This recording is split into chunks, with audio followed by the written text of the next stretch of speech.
Hey there, what's going on, jabronis? It's your boy Trist, and this time we are not in the hallway. This time I went out to get some things because I'm taking a trip upstate and do some dog watching for a little bit. And I'm actually, wanting to stop, sit down, and make an apology, because things have not been quite bliss in this end of the apocalypse this week. And, in the spirit of if Dev News could reach out and give an apology, however satirical, the most critical, I could apologize to y'all for that video talking about the funniest moment in the first of, I guess, many to come bi-weekly Super Roast battles that Dev News is hosting. Because I was just so excited to show y'all that little old me was put in one of these videos, in a little montage that I, of course, did not capture the actual best moment, which makes it even more ironic. But, guys, sincerely, for racking up the views, I definitely appreciate it. If you like the content in general, maybe not that video, but in general, like, share, subscribe, check out the other videos. But I just wanted to say thank you, and in response to so many people watching, I do also want to say I'm working on it. I'm trying to get better at this video editing. Kind of a boomer when it comes to this. Alright?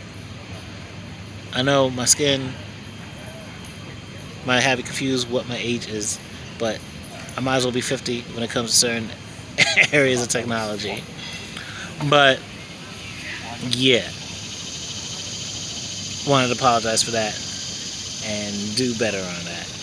But moving on from Deaf Noodles to the other subject of this video, I know you guys have been seeing what's going on with Gabbie Hanna recently, and it's a lot.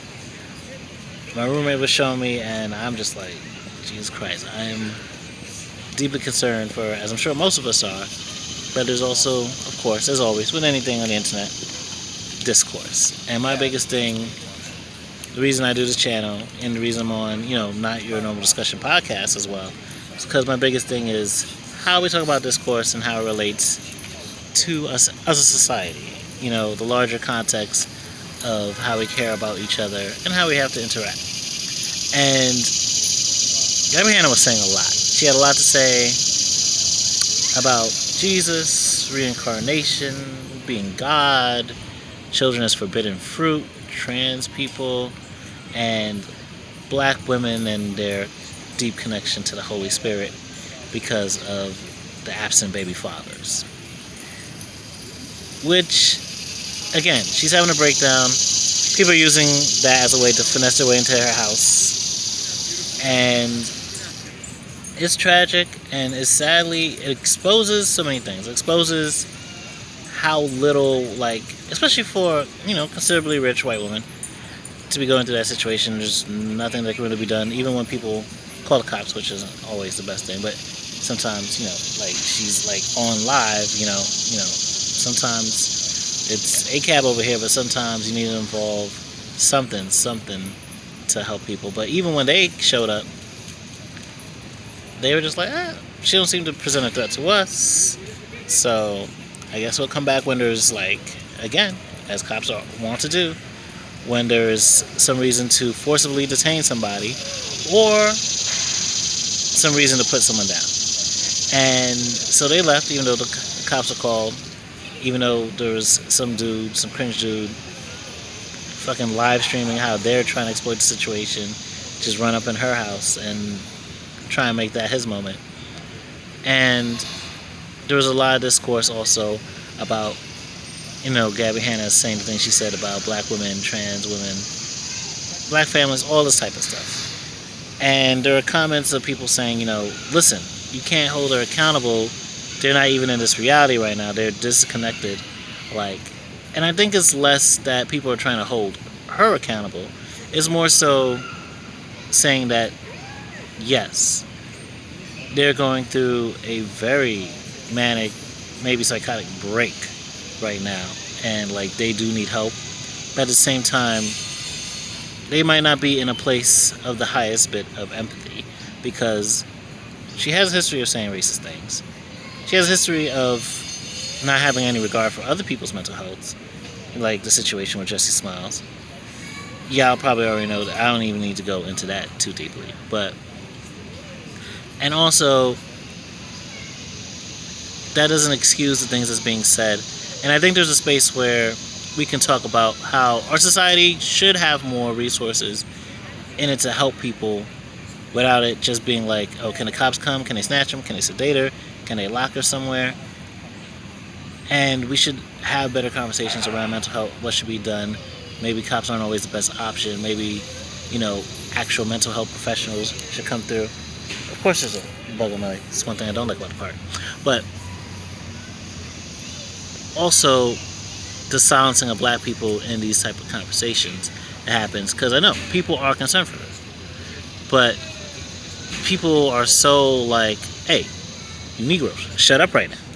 That the conversation can never come back to, of course we can't hold her accountable. No one's going to be able to shake her and be like, hey, stop. You're not Jesus. And also what you're saying about black people is racist. Shut the fuck up. What you're saying about trans people is transphobic. Shut the fuck up. What you're saying about forbidden fruit children is weird. What? Of course we're not saying like that. We're just saying, one, if it was a black person, a black man, a black woman in this moment having the same manic episode, there would not be the same level of compassion for whatever they might be saying or doing. And in fact, that like lack of compassion might even result in like harm by the same police that would be called on them to either remove them from our sight or to put them down, as is wont to do. A lot of the people that police kill, I think at least 1/4, if not more, I don't know how the statistics on me, is because, they're either autistic, they're having an episode, whatever. Just the lack of these damn mosquitoes, man. That's why I stay in the damn hallway. But I'm gonna wrap this up quick before they drink my sweet ass blood. But there is a place that we need to have for compassion for people, and why our systems of both prison and mental health should be ones that are focused on rehabilitation and dignity for the human being. No matter what level of things they might be guilty of or things that we don't like that they're doing, because at the end of the day, we would want that type of treatment for ourselves and people like us.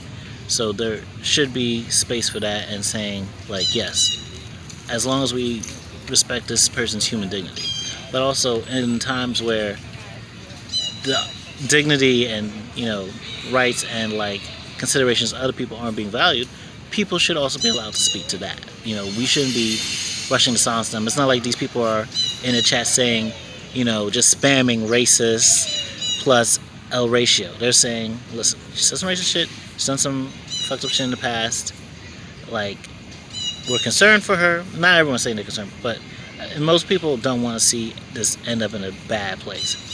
But it's also one of those things where, like, a lot like the Krishan Rock and Blueface relationship situation with all the abuse going on there, where it's like people feel like, what can we do but watch this play out and know that it might not be until years later that like things are in a place where they can be better resolved, if hopefully they're better resolved. But that's why we need to talk about what kind of better society we need to create. One that has more care and attention for people with mental illnesses, for people who aren't always doing the things that we most want them to do. But also a place that we don't just tell people to silence themselves, especially black women, just because of, care for one person who, hasn't always been doing the best thing. It's that balancing act of, you want compassion for this person. Yes, we need to protect their life. But also, let's have compassion for the people whose lives, likely wouldn't be, and lives and dignity likely wouldn't be protected in these type of situations.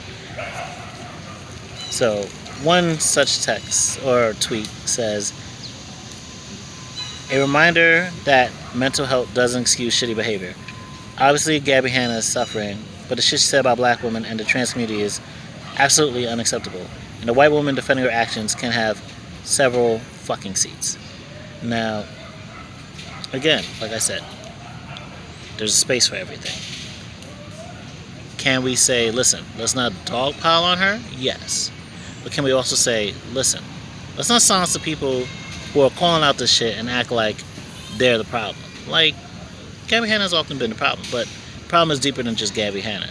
It's that, again, we're all watching this, and we don't know what really we can do to help. So I want to share some links in the description from a Twitter thread about things that can be done in this type of situation to help. And I hope we continue to, whatever you want to, reach out to people in your lives who might have gone through these things. Want to have some discussions about, the duality of, compassion on both sides when we're seeing things like this, and what kind of better society that we can foster that will have care for people who need it, and also not disregard people who rightfully have complaints about the things that are being done. All right. So hopefully this wasn't too much of a ramble. Again, it's hard to focus when the mosquitoes are coming from my legs like they're ham hocks. But I wanted to first apologize for the video. I'm gonna leave up as for prosperity, so that when I finally drop that first beautifully edited video, that's when I'll get rid of it.